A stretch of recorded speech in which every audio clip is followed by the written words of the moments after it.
team Honda, and outside him Barry Veneman from Holland in the 8th place on the grid.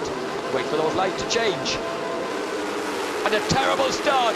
Oh, absolutely swallowed up there for Michel Fabrizio. Goes completely backwards on the team Megabike Honda, and he's nowhere to be seen as we plunge into turn 1, and Katsuaki Fujiwara got the jump. So it's the Japanese star who heads his teammate into the first turn. Oh, and it's so scary. There are feet down there. Yep. And they've survived just. That is one of the scariest first corners of any championship track, that. Funneling 35 riders through is difficult. It's been built to be as horrible as possible, I think.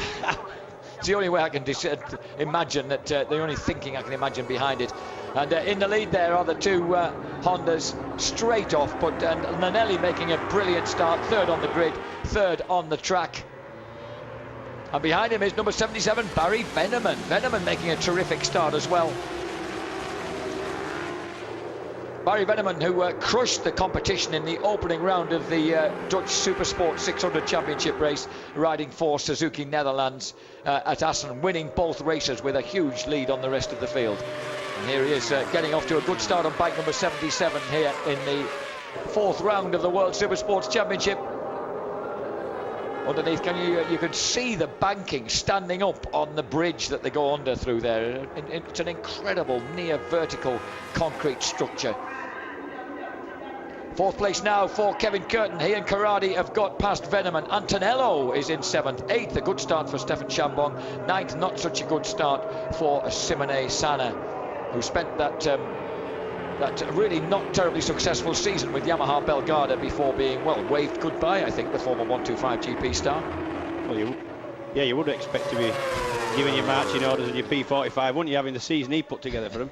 It says he's on the team improved. Well, he has improved, he never qualified anywhere near 7th when he was riding for Belgarda. And now that's very, very true, yes. Team improved. And incidentally, number 69, right behind him, Gianluca Nanelli, number 11, Kevin Curtin. And look at number 13, said 2 Ducatis in the top 5, because the former European Supersports champion, who spent 2 years with Yamaha in World Supersports, number 13, Alessio Corradi, who you were saying, James, is always brilliant when he gets onto an Italian track that he knows. Yeah, he just blew out and called a bit. If he knew the circuit, he just went well on some circuits in actual fact. And when he is quick, he's very quick. And Kevin Curtin must be able to see that the Hondas are able to creep away at the front there, and he needs to try and find a way past that Ducati of number 69, the local boy from Firenze, Gianluca Nanelli. Incidentally, one of Nanelli's hobbies, and he does look a ruthlessly fit man, he's entertainingly described as Marshall Limbs. Which Marshall Limbs. I love it. Yeah. We'll have to ask him about that. And already a gap is opening up. One of the Kawasaki's has got a decent start. I think it might be Antonello in 7th place on bike number 30 on the Kawasaki Bertocchi ZXR6. And incidentally, one man who's not competing in this race, he was here to start with, the young Frenchman Julien de Costa, who finished in 5th place in the 2nd race of Alton British Superbikes last weekend. Came here on Friday to ride as a guest artiste for the Lightspeed Kawasaki team. Had a big crash that banged his head, and then had 2 more crashes yesterday, and then announced to Philippe Debal, our French Eurosport colleague, that he was going home. He'd had enough. He didn't want to do himself any more damage. You can't blame him, can you? He fled back to England. Look at Michel Fabrizio, number 84, making a staggering recovery from an awful start. He's already through to 6th place with fastest lap of the race, 153.373, as Gianluca Nanelli. And I'll tell you, this gets the Ducatisti roaring into the first turn. That Ducati has some top end. And remember this. The slipstream effect with these smaller capacity bikes, less power, is a lot more marked. These you'll notice the slipstream being a lot more important to these guys than it is to the guys on the bigger bikes. Well, that would be, what a turn up for the books it would be if Nanelli, who remember has already completed the first Superbike race, was able to step out and do this. Perhaps it's an advantage to it. Perhaps the 749 feels like a relative toy after the Superbike. Yeah, I think there's be an element of that. Plus, he's up to speed with everything, exactly the track conditions. But you've got to think he's got to get tired. If not in this one, in in the next Superbike race. I think for the moment, though, let's assume that he may not have done enough to get tired yet in this one, and he's really putting the cat very well and truly amongst the blackbirds that have just flown off there. The blackbird that Troy Corser hit and killed on his warm-up lap before Superpole yesterday. The leader, though, is Nanelli has screamed, the course commentator here at Monza, because Gianluca has just outbraked that man, Katsuaki Fujiwara, at the end of the main straight, and has sucked Sebastian Charpentier past with him. So suddenly Nanelli leads, Charpentier is second, third place for Katsuaki Fujiwara. And Fabrizio just fell asleep. He just didn't seem to want to take off. Actually, his head was drooping. He didn't look like he'd nodded off. It's always he's showing off. And Michel Fabrizio is in sixth place at the moment. This is the moment at which Gianluca Nanelli ripped past to a roar from the crowd, and Sebastian Charpentier followed him through, and Charpentier nipped through into the lead as they curve into the Ascari chicane. So Gianluca Nanelli, the amazing Nanelli, finished fourth in the European Supersports Championship of 2001. Made his World Supersports debut the following year, finishing 12th at Valencia right at the outset of the season, and he's having a terrific ride here. And as James was saying, the conditions here, he's going to be familiar with them. He knows what this track's doing, he knows how the bikes are behaving. Well, they were wide out of there, weren't they? They're wide with the feet down. I don't know just what quite went on there, whether there was some contact, and I think that slowed each other down. I think Fujiwara's now back in front. He is absolutely neck and neck as they went past us, but Nanelli still had. You said that Ducati had a bit of poke, and it did. It's quick. Fujiwara's straight up the inside of his teammate. No love lost there. He desperately needs to start beating him if he's going to do anything about the championship standings. He does. And behind these guys, Curtin fourth, Fabrizio fifth, Carradi on Ducati number 2 is sixth. I don't know what went on there, Jack, round Parabolica, because they came into view with the feet off the pegs, both of them. That split second that they were out of sight, I think they must have touched. Yeah, I think you're right. And Sanna's 7th, 8th Antonello, 9th Brock Parks, still trying to... Look, here we go, look. Oh! Big slide. Huge slide. Big slide, that's what it was. And that obviously meant that Nanelli had to roll the throttle off not to hit him. You know what, it must be, he must have been doing a spot of DJing, because it's one of his hobbies. He loves music, DJing, hill climbing, red wine. He's a real fun-loving mixture, is Sebastian Charpentier. He nearly threw himself He nearly went breakdancing there. Spinning round on his head. And he's one of these guys who keeps his family life, incidentally, very separate from his racing life, as he slips back neatly again at the front, because his partner Kathy and his 3-year-old son Matthias have never been seen around the track, so he tends to keep his family very separate from his racing. And he's now back at the front. Now let's hope he can keep his feet on the pegs as he heads down to the Parabolica. Now Nanelli is second, and look at Kevin Curtin. Curtin set the fastest lap of the previous lap. No, I beg your pardon, it was Fabrizio who did that. This is the man who's closing on the leaders. Kevin Curtin is the filling in the sandwich between him and these guys, and Nanelli wide again, trying to tuck it back in. Kevin Curtin looks to me to have closed the gap a bit. Fabrizio's coming all the time. And just watch Nanelli's Ducati into the first chicane. Anyway they break it, it's the most unstable bike in the world on the brakes. Look, it's moving. Look, absolutely moving around everywhere. And he has to wait till it sorts itself out to tip into the corner. Slap it into the He's turn. either using a lot of back brake or he hasn't got a slipper clutch. A lot of these guys running slipper clutches now. They'll stop all that and keep the bike running true into the corners. But some people don't like to run them. Keeling round the curve of Granda, and look at Nanelli, and that reminded me for a moment then of the astonishing way in which he was plunging down into Dingle Dell during qualifying last year at Brands Hatch on his 1000cc V-twin Ducati. That was scary. He's certainly brave, James. Yeah, I think bravery is a prerequisite of anything to do with Supersport, to be honest. Incidentally, the second fastest lap on that lap was done by Kevin Curtin in 4th place, and the veteran Aussie just looks as if he's beginning to tug them back in a little bit. I don't think so. I actually think, Jack, what's happening is when the guys at the front trip themselves up, then he's able to catch a little bit, and then as soon as they get their heads down again and sort themselves out, he drops off again. The man to watch is definitely Fabrizio, because he is making headway.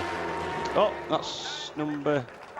Oh, it's Christoph Kogan, longest serving. And notice when you fall down here, you're guaranteed a tremendous reception from the Italian fans. They're great. No consolation though. It isn't. No, you're right. But he did give them a wave, which was very kind of him to show that he was all right. Back into the... What is your main aim as you're going to the Parabolica, James? When you're going through there, what's the line you're looking for? Because they seem to be all over the place. Yeah, there is there's, well, different lines. Depends what tyres, how much grip you've got. I mean, you want to obviously go in there, not letting everybody pass you on the brakes. But you can't go in too quick, otherwise it pushes you so wide mid-corner that you can't get it back for the late apex, and that's the most important thing, apexing fairly late and then dragging as much speed as you can out of the corner onto the straight, because the straight's really, really long, obviously, and if you come out 2 miles an hour slower, then you're going to suffer all the way down the straight. James, I tell you what, unstable or not, that Ducati closed a lot of ground down on the Hondas under braking there, on the straight and under braking at the end of the straight. Yeah, but remember that a timed gap when you're going slower obviously looks a smaller gap. I don't think he's... All right, I might be wrong. I think it is. It just might be. Yeah, I mean, I'm not saying that he can't brake because the bike's unstable. What I am saying is it's just the way he's got it set up that's making it look unstable. Some people like the bike moving around. That's just the way. And this is Michel Fabrizio, who didn't set the pole. The fastest lap of the race on that lap was Fujiwara, 152.77. So fastest lap of the race then for Katsuaki Fujiwara. And these two guys, of course, trying to bring a smile back to the face of Gerrit and Ronald Tenkate. And that is within, it's just slightly over a tenth of a second outside the existing lap record held by Chris Vermeulen. On a Tenkate Honda. So the Tenkate Hondas definitely have the edge. Sébastien Charpentier started his career as a teenager riding 50cc mopeds, won the French Moped Championship, runner-up in the European Moped Championship. The European Moped Championship. Now he was a star of moped mayhem. One of his scrapbook. You won't be bragging about that one at the bar, would you? Yes, I'm the European Moped Champion. Vice champion. Oh, yeah, sorry. He also raced scooters against the likes of Randy Depunia and Sylvain Guintoli, who were both MXG, who were both MotoGP riders, motorcycle Grand Prix riders. I beg your pardon. Amazing in the 250 category. And this is, of course, number 16, Sébastien Charpentier once again. Demon breaking. Oh, he's gone too quick. Yeah, he got there. He just about got away with that. Wow, how did he manage that? But I think Fujiwara's around the outside of it, but Charpentier won't let him through. Oh, what's it like when lads are behaving like this and you're the team manager of both of them?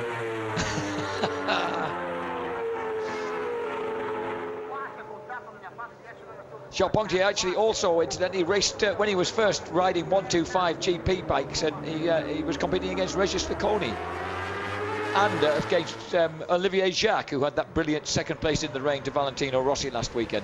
So Charpentier, a lot of experience, a lot of great opponents. In fact, all the fast Frenchies he's been amongst, really. Yep.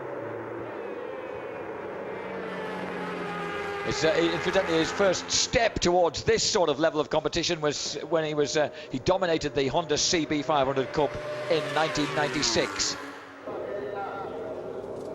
And certainly he's turned himself, his potential very much seen by Gerrit Tenkate, who was keen to get him onto the Tenkate Honda team for 2005. And look at this. You can tell he's outrated himself because he aims straight for the apex, and that's a sure sign. Because if you stay out late, there's no way you can you're just better just aiming for the apex in a straight line and trying to stop it. That way you get to the corner first, you slow the guys behind down, and then they're not going to get up your inside going into the corner, because if you're going too quick, if you stay out wide, there's no way you can get it into the corner without letting people at the inside. Does that make any sense? It makes a lot of sense. It makes a lot of sense. In there. I couldn't see a way out. I know what I meant. I was impressed with that. That's really good, because it does make it did kind of mess him up a little bit behind. And you just saw him aiming for the apex, and that to me said, he knows he's left his braking late. And he's going to do it again right now. No, he isn't. He's learned, you see. He does this time. Yeah. And once again, that weaving Ducati has got right back with them. Yep. Gianluca Nonelli being carried on the back of the fervent support, not only of thousands and upon thousands of fans, but family and friends from just up the road in where his mum and dad have a major showroom that sells air conditioning stuff, which we don't really need today. It's actually quite comfortable in the booth today. Notice that Fabrizio in the background there is just beginning to close the gap, constantly closing on Kevin Curtin, who's taking a big long look behind him as they come out of De La Rogière. It's great to hear the bark of a 749 Ducati involved in the front again. It is in a Supersport race, yeah.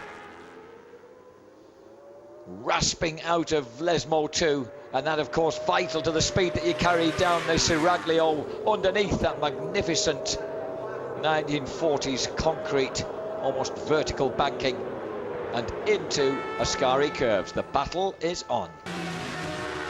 Swirling through the Lesmo curves go the leaders here. Tension in the Winston Tenkate camp. And that was Taddy Okada I saw sitting in the background. I've forgotten he's here with Ryuichi Kiyanara, is he not? Kiyanara, thank you. They're having a look at the state of play here in World Superbikes, because Taddy is very keen to get his protege onto the world stage. And once again, how neat is that? Charpentier just seems to be able to prance out of the slipstream and up the inside, coming into Ascari. Yeah, but that is the slipstream. I mean, obviously both Tenkate bikes should be, in theory, the same speed. They came, as you saw, out of Lesmo to exactly the same speed, and that's just the slipstream making the difference. And as I say, on these bikes, these smaller capacity, less powered bikes, it does make a bigger difference, obviously. And then at the background there you can see Kevin Curtin just losing out on 4th place to Michel Fabrizio. And Fabrizio immediately goes wide on bike number 84, the 20-year-old from Frascati on the Italian Megabout CBR 600. Yeah, and you got a good shot there of a sign being shown, I don't know to who, but it's getting...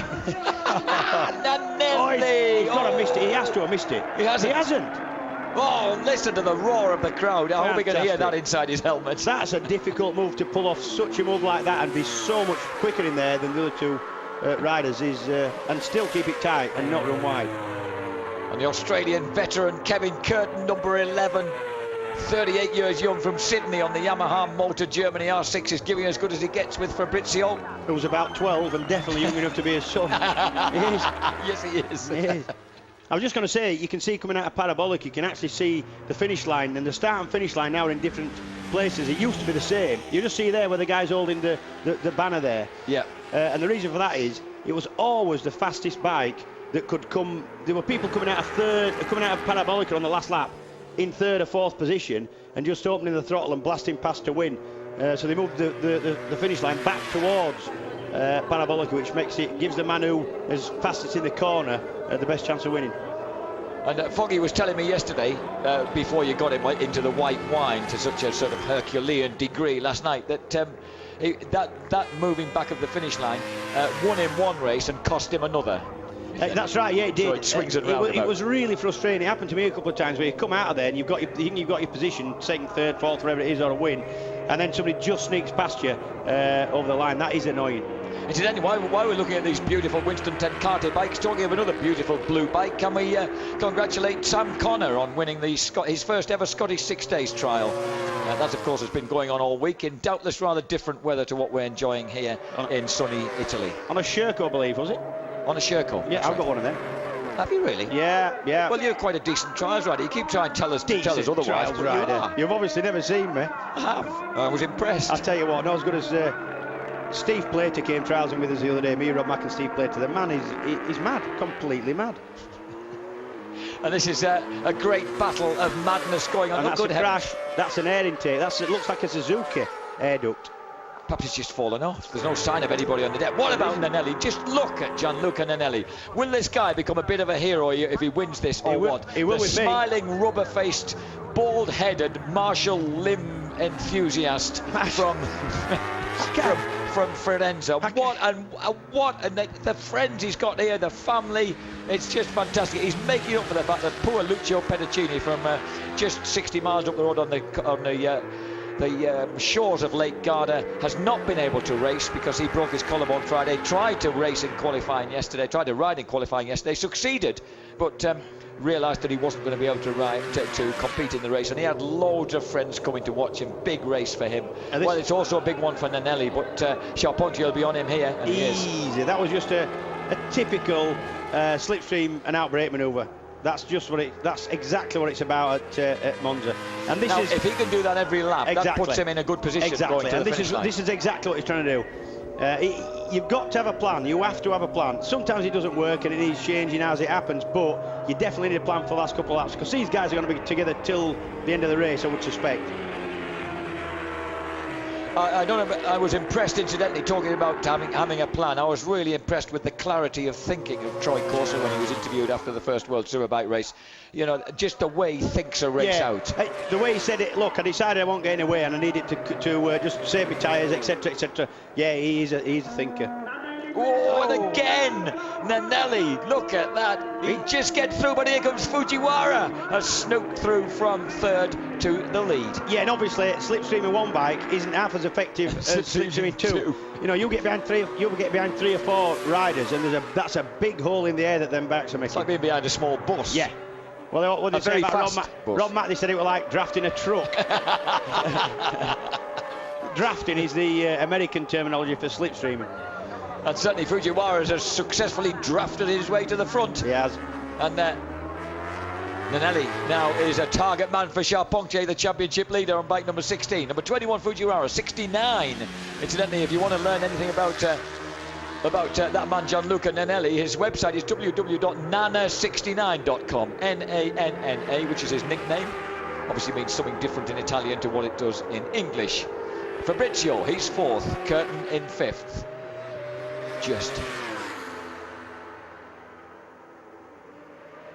Kevin Curtin, age 38. Michel Fabrizio, aged 20. And here comes Gianluca Nanelli. Oh. Well, the interesting thing is, Jack, that they all seem to have exactly the same speed of bike, so they can all slipstream past and get past virtually. This is all going to be about defensive manoeuvres on the last lap, this. Wow, Gianluca Nanelli would have brought 5 grandstands simultaneously to their feet with that manoeuvre into the Ascari curves. Has he held on? Oh yes, he's gone across for an early. He's gone in. Apex. I'll tell you what, he's gone in quick and he's run wide. Oh, can he bring it back? No, he can't. You just knew he'd gone in wide there. You knew it. All he can do then is hopefully keep it on the outside, keep the throttle open and drag a bit of the extra speed because of the wide line onto the start and finish straight. That's the completion of the old finish line, and 13 laps complete out of 16 as they roar past us, and Nanelli bellows down the straight, breaks out. Here goes the Charpentier. Charpentier balks Nanelli, and that cost him dear. Yeah. Charpentier had a moment in the left-hander there, and that seriously bollocked, that seriously balked the Ducati of Gianluca Nanelli. And now he's got those Hondas. They've escaped by a couple of 3 bike lengths. He's got to suck them back in. Yeah, he fell foul of the fact he was so close. And when somebody has a moment in front, if you're close behind him, you've got to shut the throttle. And I just hope he doesn't panic now, because he has dropped off about a second. That's really given them that moment, that bit of a space that they needed. He's still in the draft though, and we know how quick that Ducati is. I think he can get back on the back of these boys. He's only got 2 laps at the end of this one to do it. That would be such a shame, because it wasn't his fault, that. Coming up now, side by side, the Tenkate Hondas underneath the bridge, breaking down, and the black flag has gone out for Alessandro Antonello. That could be because he dropped that piece of gubbins along the main straight or something. Who knows? That would be a shame, because he's been riding well. He's in 8th place on the leading Kawasaki, locked in a duel with Laus Leto on the Finn, who rides for the Team Claffey Honda squad. Oh, look at him. He's sideways under the brakes. I think Nanelli's pushing too hard now. Yeah. I think he is. I think he's just panicking a bit, and that's going to hold him up more. Certainly if he makes mistakes like that and goes in too quick. So as they cross the line now, and they howl past us side by side, absolutely side by side, but with a good 20 bike lengths on the unlucky Italian, who's now 1.189 seconds behind the leader. Charpentier with 2 laps to go, edges almost sideways inside a crab-like Fujiwara. Oh, fantastic. Go on then, you call it. You jinx somebody for a change. Charpentier. because I just think he's got. He just seems to be able to do it easy, doesn't he? He seems to be able to do it easy, and I just feel he's got a slight psychological edge over that lovely smiling Japanese rider. Yeah. Charpentier moved up to World Supersports, remember, in 1998 was his first year of World Supersports for the Elf Honda squad. He's always been a favourite of the Honda people. He won impressively at a filthy wet Nürburgring and spent the following 2 years with Honda France's World Supersport team, the Elf Honda squad, with William Cost. Yeah. But neither of them did anything really during that time. He's just a man who steadily got better, and you struggle to get to come on terms with the fact that he's good now, because he's been average for so long. He's just got better and better and better. He actually went off and contested the Spanish Supersports Championship in 2001 and returned to the world level the following year with the Moto 1 Honda squad. Again, you see, always Hondas. They've really remained very loyal to him and he to them.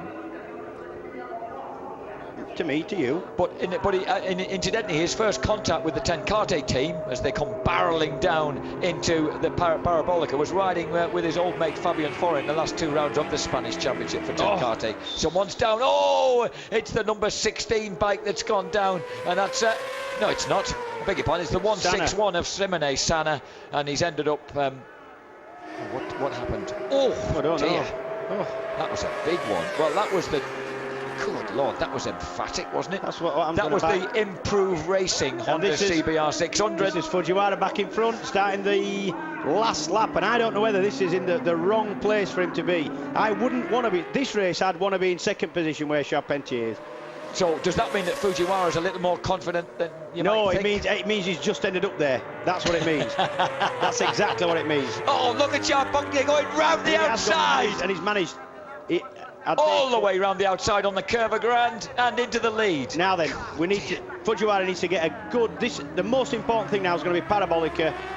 Fujiwara needs to come out of the last part of Ascari as quicker than Charpentier and slipstream and outbreak him into Parabolica. How much power have those bikes got? The front wheel of that Honda of 600cc. They're up to about 145 horsepower just now. Pawing the air forever. A lot of power out of these bikes, and there's such lovely things to ride as well. Seraglio, this is it. This is the 180 mile an hour plunge. Yellow flag's out. He can't pass. So he'll have to stay there for the moment. He's got to stay there. That's now because it's the left-hander of the last part. That's the right, and it's this one. He needs to get, and he's got a good line. He's got a really nice line in Fujiwara there, really tight line. He'll come out of there quick. And I think he might have got himself to the front as he came. He came such a good line. Was he allowed through there by Charpentier? Charpentier in second place. Fujiwara has the lead. Charpentier dips inside him. He's got to look at some way round the inside, the Japanese star. He goes inside. Oh, but here comes Charpentier. Charpentier tucks inside. It's absolutely side by side.